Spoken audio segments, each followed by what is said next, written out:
If capitalism functioned now as a stable system, challenging it would be a lot more difficult, but it isn't. Capitalism is prone to economic crises and war, which periodically force workers into opposition and resistance. The ruling class, wrote Marx, is unfit to rule because it is incompetent to assure an existence to its slave within its slavery, because it cannot help letting him sink down into such a state that it has to feed him instead of being fed by him. Society can no longer live under this bourgeoisie. In other words, its existence is no longer compatible with society.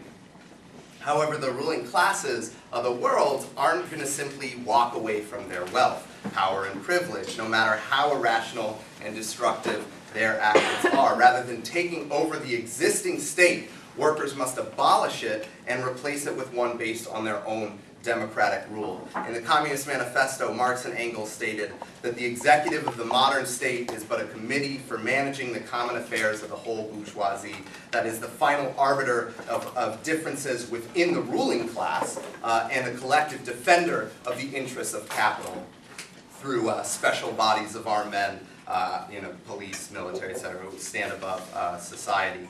The brief seizure of power by workers in the Paris Commune of 1871 prompted Marx and Engels to add, one thing especially was proved by the Commune, that the working class cannot simply lay hold of the ready-made state machinery and wield it for its own purposes. By contrast, workers' power should be organized through a system of democratically elected workers' councils where all leaders would be recallable at any time.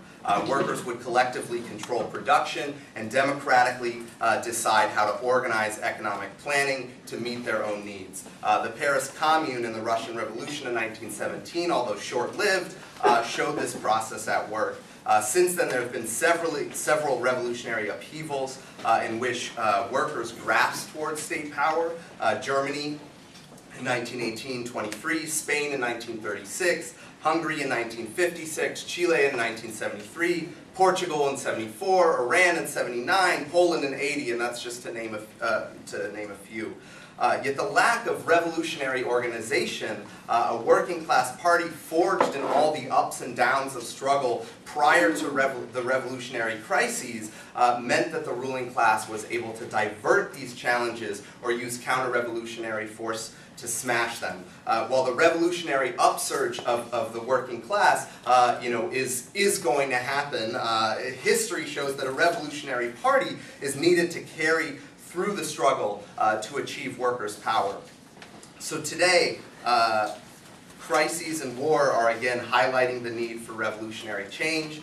I argue we certainly need to look at and understand ideas like participatory economics, and when I read through Paracon, I think it's actually quite similar to what my vision of socialist society would actually look like. But the key to me is that it's ultimately the self-organization of working people, not some great idea that is going to build a new society out of the ashes of the old. And what's needed now is an organization that can link today's resistance to exploitation, oppression, and injustice with a struggle for a different kind of world.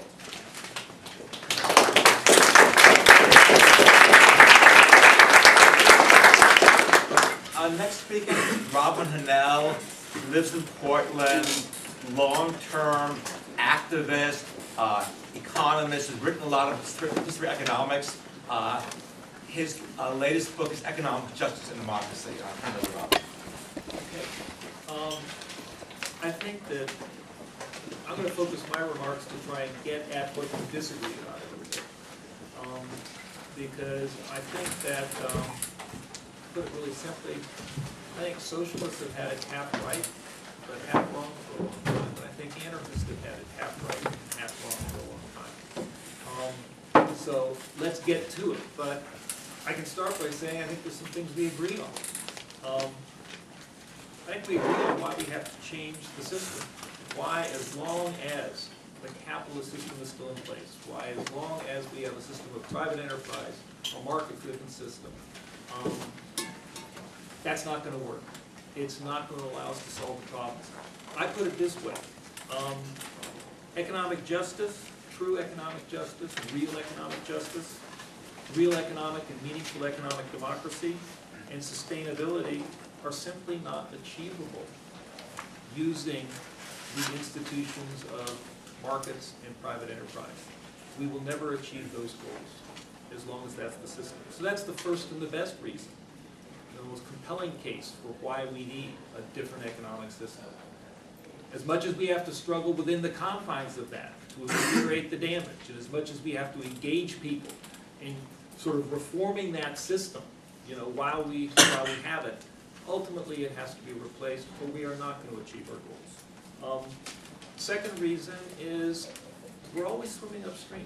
Every struggle for more economic justice, to protect the environment, to achieve sort of more popular participation and control over people's economic lives, every struggle we engage in, as long as that system is in place, we're always swimming upstream. The current's going the other way. So it's only by sort of incredible sort of force of effort, organizational efforts, mass movements. And when those falter, when those sort of are unsustainable, then the other reason we have to replace the system is that we're always subject to rollback.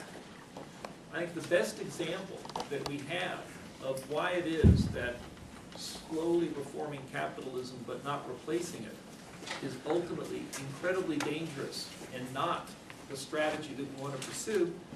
Look what happened to the Scandinavian social democratic economy.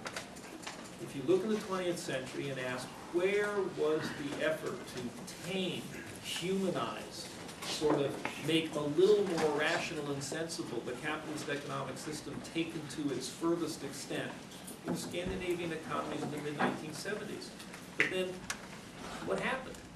There was rollback. A lot of us, I think a lot of people of my generation thought, well, it'll always go forward, it might slow down, but of course there's no go back. Well, we've learned that lesson again. We've been reminded that we're always subject to rollback. Those are overwhelming reasons, I think, that we have, that provide the sort of logical case for why it is that achieving the goals that we all want to achieve is only ultimately possible if we replace the economic system. And I think everybody up here agrees on that everybody in the room does. I think here's something else we agree on. Private enterprise, the market system, not the answer.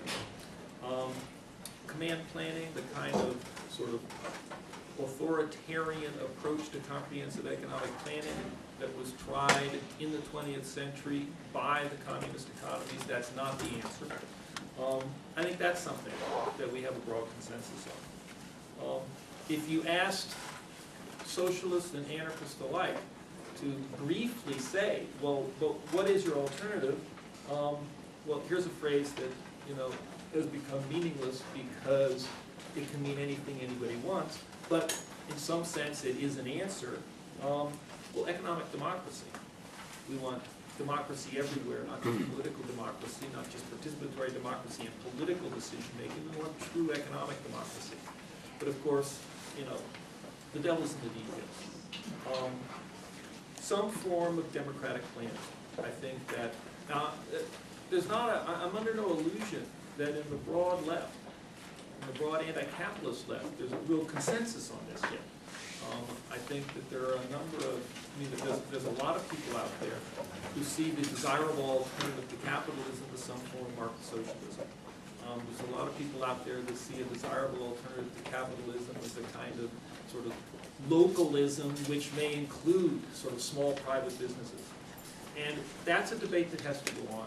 I know there's not a consensus that, no, we really do need a system whereby resources are seen to be the productive assets of all people, and somehow they are managed, in a democratic decision-making way. I know there's not a consensus on this, but I think slowly over time there will build sort of an understanding amongst those who are anti-capitalist that we have to have some form of comprehensive economic planning, and it has to be democratic.